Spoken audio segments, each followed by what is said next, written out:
Bismillahirrahmanirrahim. Assalamu alaikum. I am Sir Rehan. I am here with a new topic, expression of everyday use, lecture number 2. हमने last lecture में everyday expressions के बारे में गुफ्तगू की थी.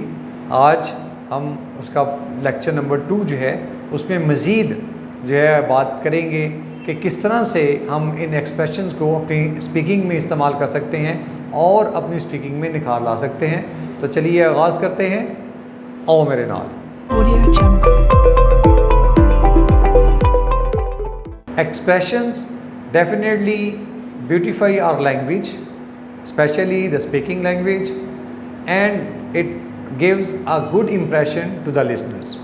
कि सुनने वाले को एक अच्छा तासुर मिलता है जब हम अच्छे एक्सप्रेशन जो है वो इस्तेमाल कर रहे होते हैं और हमारी लैंग्वेज में एक अच्छा निखार, अच्छी खूबसूरती जो है उनसे आ जाती है.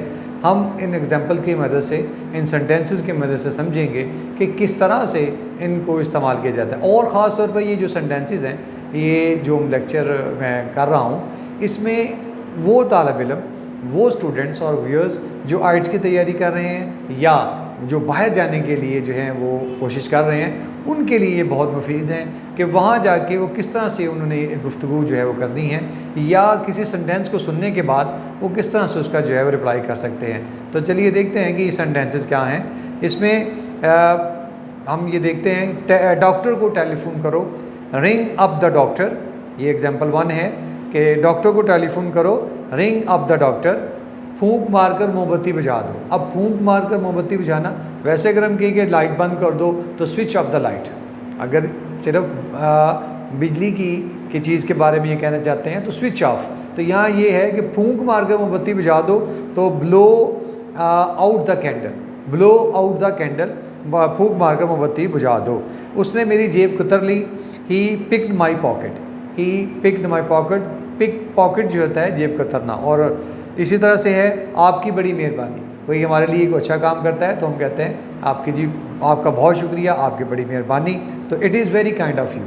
उसको इंग्लिश में जब ट्रांसलेट करेंगे, it is very kind of you. इम्तहान सर पर आ गया है. जनरली ये सेंटेंस कहा जाता है, टीचर्स जो हैं वो तालिब इल्मों को they advise the students that now you have to prepare yourself for the exam because you have to take the exam immediately and get ready for that. कि उसके लिए तैयार हो जाएंगे जी, आपका इम्तहान जो है बिल्कुल नज़दीक है और सर पर आ गया है. तो वो इम्तहान सर पर आ गया है. The examination is eight hand, the examination is eight hand. इसी तरह से तरक कलामी से वो हाथापाई पर उतर आए. From hot words they come to blows. तलक कलामी से वो हाथापाई पर उतर आए.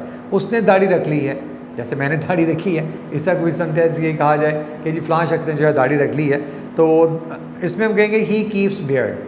बियर्ड कहते हैं दाढ़ी को. ही कीप्स बियर्ड, उसने दाढ़ी रख ली. मैं हक्का बक्का रह गया, यानी हैरान रह गया. I was taken a back, मैं हक्का बक्का रह गया. ये किसी जगह पर हम देखते हैं किसी कोई ऐसी चीज़ को या किसी को गुफ्तगू सुनने के बाद हम ये कहते हैं कि जी मैं तो उसकी बात सुन के जहाँ बड़ा हक्का बक्का ही रह गया, परेशान रह गया, मेरा मुँह खुला रह गया. आम वर्ड्स में ये भी कहा जाता है. तो I was taken a back. इंसान बनो. कोई बड़े जो हैं जब किसी को नसीहत कर रहे होते हैं या थोड़ी सी सख्ती के जो अल्फाज बन इस्तेमाल कर रहे होते हैं, कोई बच्चा शरारतें कर रहा है, कोई स्टूडेंट शरारत कर रहा है या कोई ऐसी गुफ्तगू हो, तो उसमें वो कहता है जी इंसान बनो भाई. तो उसके लिए बी अ मैन, इंसान बनो, बी अ मैन. इसी तरह से है, इस कमीने को मैं मुँह ना लगाऊँ. किसी से कोई झगड़ा हो गया, कोई लड़ाई होगी, कि ऐसा बातचीत हो गई, तो उसमें हम थोड़ा गुस्से में आ जाते हैं. And we use harsh words, कि हम सख्त अल्फाज इस्तेमाल करते हैं. तो इस कमीने को मैं मुँह ना लगाऊँ, इसको हम कहेंगे शन दैट मीन फैलो. शन दैट मीन फैलो, कि मैं उस कमीने को मुँह ना लगाऊँ. इस तरह से कोई मेहमान आ जाए, हम कहते हैं मेहमानों को जी अंदर ले आएँ, उनको यहाँ पे बिठाएं. तो मेहमानों को अंदर ले आओ, ये एक सेंटेंस है. मेहमानों को अंदर ले आओ. शो द गेस्ट इन, उसको हम ट्रांसलेट करेंगे शो द गेस्ट इन. इसी तरह से आगे है लीमू निचोड़ दो. ये बहुत आम रूटीन में हम अपने किचन में या घरों में ऐसी गुफ्तगू जो कर रहे होते हैं कि ये काम कर दो, लीमू निचोड़ दो जी. तो उसमें हम कहेंगे squeeze the lemon, squeeze the lemon. इसी तरह से आगे है, हम ये देखते हैं और एग्जांपल्स को. आप तो ईद का चांद हो गए हैं. कोई आपसे बहुत देर के बाद मिलता है तो आप उसे कहते हैं जी आप तो यहाँ वैसे जैसे ईद का चांद, क्योंकि ईद का चांद साल भर नज़र आता है.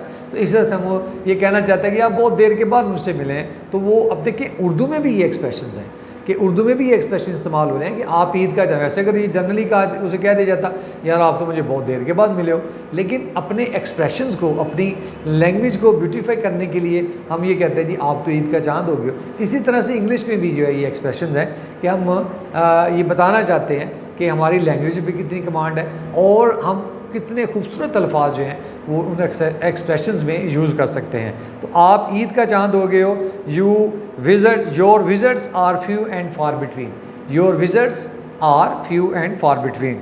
इसी तरह से आगे है, उसने मुझे कोनी मारी।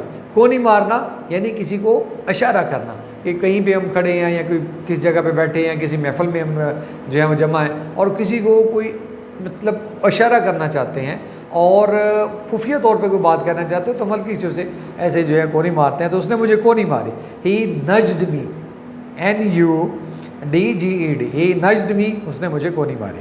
इसी तरह से इश्तहार लगाना मना है। आम जगहों पे ये लिखा होता है कि जी हाँ आप इन्हें इश्तहार नहीं लगाना, कोई ऐसी बात जो है कोई स्टिकर पोस्टर ये टाइप की चीज़ें यहाँ पे लगाना मना है। तो इश्तहार लगाना मना है। Bill sticking is prohibited, bill sticking is prohibited. इसी तरह से बस यही काफ़ी है, हम कोई चीज़ ले रहे हैं, दे रहे हैं किसी को, तो उसमें हमें ये सेंटेंस कहने को या सुनने को मिलता है, बस जी बस ये चीज़ काफ़ी है। तो बस काफ़ी है, दैट विल डू, हम इस एक्सप्रेशन को ऐसे कहेंगे, दैट विल डू। इसी तरह से आपका हुक्म सर माथे पर, आपका हुक्म सर माथे पर, हम किसी को ये कहना चाह रहे हैं अदबन एहतरामन, किसी बड़े को, किसी अपने अजीज़ को या उस्ताद को या किसी भी को भी, तो अपने वालिदैन को स्पेशली हम ये कहते हैं कि जी आपका हुक्म सर माथे पर, तो उसे कहेंगे आई बो टू योर विल, आई बो टू योर विल। इस तरह से अगली एग्जांपल है, मैं ये उसके मुंह पर कह दूंगा। जैसे कहा जाता है कि जी फलां बात जी आपने यूँ की थी, तो आप कह सकते हो। तो हम बात समय ऐसा होता है कि थोड़ा सा एग्रेशन में, थोड़ा सा गुस्से में जो है वो आके भी कहते हैं जी मैं तो ये उसके मुंह पे भी कह दूंगा। तो उसको हम कैसे कहेंगे कि मैं ये उसके मुंह पर कह दूंगा, आई शैल से दिस टू हिज फेस, आई शैल से दिस टू हिज फेस, मैं ये उसके मुंह पर कह दूंगा। यहाँ थूकना मना है। स्पिटिंग हेयर इज़ प्रोहिबिटेड, जैसे पहले हमने कहा था कि ये इस्तेमाल लगाना मना है, वहाँ पे भी प्रोहिबिटेड का वर्ड जो है यूज़ किया। तो इस तरह से स्पिटिंग, थूकना, तो स्पिटिंग हियर इज़ प्रोहिबिटेड, यहाँ थूकना मना है। अगली एग्जांपल है, ये तो कोई हंसी की बात नहीं, it is not a thing to laugh at. बात में हम कोई ऐसा जोक कह रहे होते हैं, वो बात ऐसी हंसी वाली करना चाहते हैं या किसी को कोई मजाक वाली बात सुनाना चाहते हैं और दूसरे को कोई हंसी नहीं आ रही, वो उस पास से जो हंस नहीं रहा, तो उसमें कहते हैं यार ये तो कोई हंसने वाली बात नहीं थी। तो उसको हम कैसे कहेंगे कि it is not a thing to laugh at. इस तरह से आगे जी, मुझे ये कहते हुए शर्म आती है, आई ब्लश टू से इट, आई ब्लश टू से इट। और एक जनरल सेंटेंस कि इश्तहार लगाने वाले को हवाले पुलिस किया जाएगा, ये भी जगह जगह लिखा होता। बाद लोग मना करते हैं कि हमारे जी यहाँ पे आप ये इश्तहार नहीं लगाएं, यहाँ पे ये बिल बोर्ड जो है या बिल स्टिकिंग जो है ये नहीं करें, तो उसमें इश्तहार लगाने वाले को हवाले पुलिस किया जाएगा। Bill stickers will be prosecuted, bill stickers will be prosecuted. इसी तरह से हम आगे देखते हैं और एग्जाम्पल्स में कि खुले खुले होकर बैठ जाओ। बाद समय ऐसा होता है कि किसी महफिल में हम बैठे हुए हैं और वहाँ में ये कहा जाता है कि याद रहा आप खुले खुले होकर बैठ जाए, तो उसको हम कहेंगे कि सिट अपार्ट। देखिए बहुत छोटा सा एक्सप्रेशन है, सिट अपार्ट, के खुले खुले होकर बैठ जाए। अब हमारा हिसाब बराबर हो गया। कोई लड़ाई में या कोई लेन देन में, बहुत का लड़ाई में भी ऐसा होता है कि किसी ने कोई थप्पड़ किसी को मार दिया, उसने भी उसको एक थप्पड़ मारेगा, जी अब मेरा आपसे हिसाब जो चुकता हो गया। या हम किसी को लेन देन में कर रहे हैं, किसी से को 500 लेना, हमने भी उसको उतना वापस कर दिया, कोई अमाउंट है, कोई भी चीज़ है, तो उसमें हम कहते हैं जी हमारा हिसाब जो है बराबर हो गया है। तो उसको हम कहेंगे we are all square now, we are all square now. किसी का दिल मत दुखाओ, बहुत एक जनरल इम्प्रेशन है, जनरल जो है वो ये बात है कि किसी का दिल नहीं दुखाना चाहिए या किसी का दिल मत दुखाओ। तो don't hurt anybody's feeling, कि हम किसी के जज्बात को बेसिकली ठेस पहुंचा रहे होते हैं या उसको जो है तकलीफ़ दे रहे होते हैं, तो उसमें कहा जाता है कि don't hurt anybody's feeling. तो इन सारे एक्सप्रेशन से हमें ये बात समझ में आती है कि हम कैसे अपनी लैंग्वेज को खूबसूरत अंदाज में लिसनर्स तक पहुंचा सकते हैं, ताकि सुनने वाला जो है उससे इत्मीनान हासिल करे और उससे इस सुनने के बाद एक खुशी ख़ास तौर पर महसूस हो।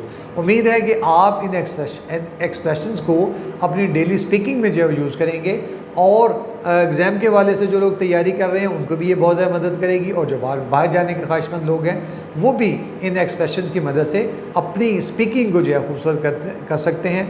तो मिलते हैं अगली वीडियो में एक नए टॉपिक के साथ, तब तक अल्लाह हाफिज़।